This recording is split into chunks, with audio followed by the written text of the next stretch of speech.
आपका स्वागत है हमारे YouTube चैनल कानून वाला पर। दोस्तों ये वीडियो बहुत दिनों बाद आ रहा है और आगे से उम्मीद है कि बहुत जल्द ही जल्द वीडियो आएंगे।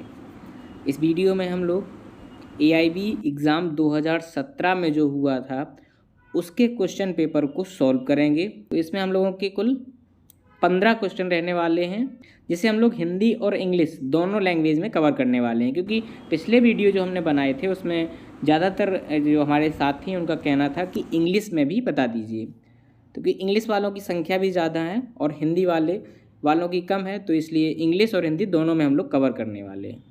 हमारा पहला प्रश्न है कि section 154 under IT act is, अर्थात IT अधिनियम, यहाँ पर IT मतलब इनकम टैक्स से है, इंफॉर्मेशन टेक्नोलॉजी एक्ट से नहीं है। IT अधिनियम के तहत धारा 154 किस लिए है? A for filing return of income, आय की वापसी दाखिल करने के लिए। B for filing return with late fee, देर से शुल्क के साथ रिटर्न दाखिल करने के लिए। या फिर C रेक्टिफिकेशन ऑफ मिस्टेक्स, यानी कि गलतियों के सुधार के लिए। या D appeal against the order passed by the ITO द्वारा पारित आदेश के खिलाफ याचिका। तो धारा 154 किसके लिए है? इसका सही उत्तर है D appeal against the order passed by the ITO। ठीक है, ITO द्वारा पारित आदेशों के खिलाफ याचिका के लिए। ये है हमारा धारा 154 IT एक्ट की, इससे संबंधित है। ठीक है, अगला प्रश्न है हमारा कि which of the following is not including in the capital assets as defined under section 2 of 14 of income tax act. इनमें से कौन सा आयकर के खंड 214 में पूंजीगत आस्ति की परिभाषा में शामिल नहीं है? A any stock in trade, व्यापार में कोई भी stock. B special barrier bonds 1991 issued by central government, केंद्र सरकार द्वारा जारी विशेष बैरियर बंद 1991। या फिर C AB या BA। ठीक है, या फिर D none of the above, उपरोक्त में से कोई नहीं। इसका सही उत्तर है C A और B। A भी और B ये दोनों जो हैं वो इनकम टैक्स एक्ट के अंतर्गत खंड 214 के अंतर्गत आस्ति की परिभाषा में शामिल नहीं है। ठीक है, अगला प्रश्न है हमारा तीसरा, the language which is not to be issued in the arbitral proceedings is decided by, यानी कि जो मध्यवर्ती की कार्यवाहियाँ होती हैं उनमें जो भाषा इस्तेमाल होती है उसका निर्णय किसके द्वारा लिया जाता है? कौन डिसाइड करता है कि मध्यवर्ती की कार्यवाहियों में कौन सी भाषा इस्तेमाल की जाएगी? Option A tribunal, option B parties to decided be mutual understanding, पारस्परिक समझ से निर्णय लेने वाले दल। C the petitioner. या फिर D द डिफेंडेंट, प्रतिवादी या याचिकाकर्ता। तो आपको कौन सा लगता है? जी हाँ, इसका सही उत्तर है B। जो पारस्परिक समझ से निर्णय लेने वाले दल हैं, जो पार्टीज हैं, वो डिसाइड करती हैं कि कौन सी भाषा में मध्यवर्ती कार्यवाहियाँ की जाएंगी। ठीक है, इसका B बिल्कुल राइट आंसर है। इसके बाद हम लोग चलते हैं अगले प्रश्न पर। चौथा प्रश्न है the arbitral proceedings shall stand terminated, यानी कि मध्यस्थम कार्रवाई कब समाप्त हो जाती हैं? A on making on the final award, अंतिम निर्णय देने पर। B by an order of the arbitral tribunal, मध्यस्थम अधिकरण के आदेश के अनुसार। या फिर C when the parties to the dispute agree to terminate proceeding, यानी कि जब विवाद करने वाली पार्टियां कार्रवाई समाप्त करने के लिए सहमत हो जाती हैं। या फिर D उपरोक्त सभी। तो इसका सही उत्तर है D। ये सभी तरीके हैं, ये तीनों तरीके हैं जिनके माध्यम से मध्यस्थम की जो कार्रवाई है आर्बिट्रेशन की जो प्रोसीडिंग्स हैं वो टर्मिनेट यानी कि समाप्त हो जाती हैं। ठीक है, अगला प्रश्न है हमारा 5वां नंबर, every award of a Lok Adalat is deemed to be a. Lok Adalat का हर पंचायत माना जाता है। A, order of district collector, जिला कलेक्टर का आदेश माना जाता है, या फिर B, order of income tax commissioner, आयकर आयुक्त का आदेश, या फिर C, decree of a civil court, एक सिविल कोर्ट की डिक्री, या फिर डी, ए और बी दोनों। इसका सही उत्तर है C, decree of a civil court, एक सिविल कोर्ट की डिक्री माना जाता है। इसके बाद हमारा अगला प्रश्न है 6, the arbitration and the conciliation act 1996 section 18 to 27 states, मध्यस्थम और सुलह अधिनियम 1946 खंड या धारा 18 से 27 क्या बताती है? A, the conducting of arbitration proceeding, मध्यस्थम कार्रवाई का आयोजन, B, receipt and written communication रसीद और लिखित संचार, C, extent of judicial intervention, न्यायिक मध्यक्षेप की सीमा ना, और या फिर डी, अवॉर्डिंग फाइनल डिसीजन, अंतिम निर्णय।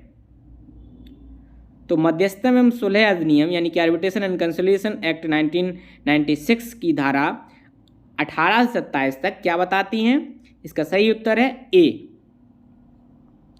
ये बताती हैं कि मध्यस्थम कार्रवाई का आयोजन कैसे किया जाए। ठीक है, अगला प्रश्न है हमारा 7 number, provisions of the section 80 of CPC are binding on. CPC की धारा 80 के प्रावधान किस पर बाध्यकारी होते हैं? ठीक है, A, the high court, B, court of civil जज, सी, द डिस्ट्रिक्ट जज, या फिर डी, उपरोक्त सभी पर। तो सीपीसी की धारा 80 जो है वो इन सभी व्यक्तियों पर लागू होती है। ठीक है, इसके बाद हमारा अगला प्रश्न है 8 number, temporary injection can be granted, स्थायी संयोजन प्रदान किया जाता है। ए, स्वयं स्वयं द्वारा, बी, एक्स पार्टी एक पक्षीय द्वारा, सी, हियरिंग बोथ पार्टी दोनों पार्टियों की सुनवाई पर, या फिर D, none of the above. इसका सही उत्तर है बी, अस्थायी संयोजन जो है, टेम्परेरी इंजेक्शन जो है वो एक्स पार्टी पर जो है एक पक्षीय पार्टी पर प्रदान किया जाता है। ठीक है, अगला प्रश्न है हमारा, right to appeal is a, appeal का अधिकार है, नेचुरल राइट, प्राकृतिक अधिकार, बी, इनहेरिएंट राइट यानी कि अंतर्निहित अधिकार, सी, स्टेचुटरी राइट, वैधानिक अधिकार, या फिर डी, डेलीगेटेड राइट यानी प्रत्यायुक्त अधिकार। सही उत्तर है इसका सी, ये एक वैधानिक अधिकार है। क्या? Right to appeal. ठीक है, अगला प्रश्न है हमारा 10वां, the last amendment of the Indian succession act was made in, भारतीय उत्तराधिकार अधिनियम में अंतिम संशोधन कब किया गया? ए, 2000 में, बी, 2001 में, सी, 2002 में, या फिर डी, 2004 में। सही उत्तर है इसका सी, 2002 में जो है इसमें अंतिम संशोधन किया गया। ठीक है, अगला प्रश्न है हमारा 11, कौन सा कथन सही है? Which is the correct statement? A, there can be a will without a codicil, कोड पत्र के बिना इच्छा पत्र यानी कि वसीयत बन सकती है। B, there can be a codicil without a will, बिना इच्छा पत्र यानी कि वसीयत के कोड पत्र बन सकता है। या फिर सी, एवरी विल हैज़ ए कोडिशियल, प्रत्येक इच्छा पत्र यानी कि वसीयत कोड पत्र होता है। या फिर D, a codicil proceeds a will, कोड पत्र से इच्छा पत्र यानी कि वसीयत बनता है। 11 का सही उत्तर है ए, कोड पत्र के बिना इच्छा पत्र यानी कि वसीयत बन सकती है। ठीक है, अगला प्रश्न है हमारा 12 number. As per section 63 of Indian succession act a bill should be attested by, भारतीय उत्तराधिकार अधिनियम की धारा 83, देखो यहाँ 83 लिख दिया, यहाँ 63 लिख दिया, के अनुसार एक वसीयत प्रमाणित की जाती है। ए बाई 2 विटनेसेस, 2 गवाहों के द्वारा, बाई 2 और मोर विटनेसेस, 2 या 2 से अधिक गवाहों द्वारा, only 1 witnesses who is not a relative of tester, केवल उस गवाह द्वारा जो वसीयतकर्ता का रिश्तेदार नहीं है, या फिर D none of the above. तो आप सेक्शन को छोड़िए, ये देखिए कि उत्तराधिकार अधिनियम के अनुसार जो धारा 83 या के अनुसार, धारा 83 के अनुसार एक वसीयत प्रमाणित, वसीयत किसके द्वारा प्रमाणित की जाती है, इतना ध्यान रखिए किस सेक्शन में है वो देखा जाएगा। तो इसके लिए 2 गवाहों की आवश्यकता होती है। सेक्शन इसका जो ऑप्शन ए है वो बिल्कुल राइट आंसर है, 2 गवाहों की आवश्यकता होती है। ठीक है, ए बिल्कुल सही उत्तर है। इसके बाद हमारा अगला प्रश्न है, इद्दत under Mohammedan law refers to, मुसलमान कानून के तहत इद्दत का अर्थ क्या है। A gift made on the occasion of marriage, शादी के अवसर पर दिए गए उपहार। B the right of the husband to divorce his wife, अपनी पत्नी को तलाक के लिए पति का अधिकार। या फिर सी अटेंशन ऑफ प्योरिटी, यौवन प्राप्त करना। या फिर D none of the above.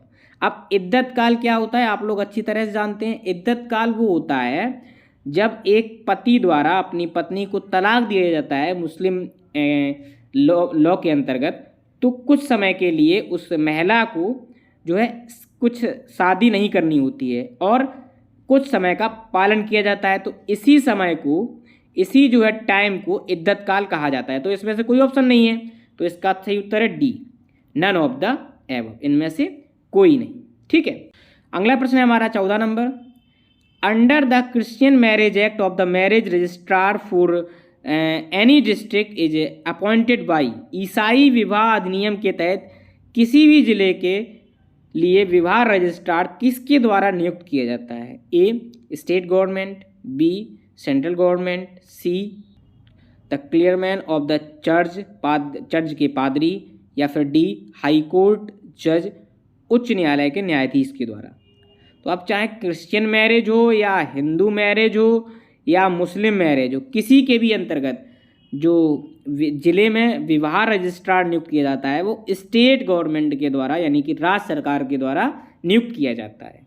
ठीक है, ए इसका बिल्कुल राइट आंसर है। अगला प्रश्न है हमारा 15वां। The word ombudsman is derived from, शब्द ओम्बड्समैन कहाँ से लिया गया है। A French administration, B British administration, C Swedish administration, या फिर डी जर्मन एडमिनिस्ट्रेशन। सही उत्तर है इसका सी, स्वीडिश प्रशासन से ओम्बड्समैन शब्द लिया गया है। ठीक है, तो इसलिए वीडियो ज़्यादा लंबा ना हो तो हम लोग 15-15 करके इस 2017 के AIB के पूरे जो है क्वेश्चन पेपर को सॉल्व करेंगे। तो हमारा पहला पार्ट जिसमें हम लोगों ने 15 क्वेश्चन सॉल्व किए हैं पूरा हो गया है। मिलते हैं अगले पार्ट में अगले 15 प्रश्न के साथ। तब तक के लिए अपना ख्याल रखें। धन्यवाद। जय हिंद।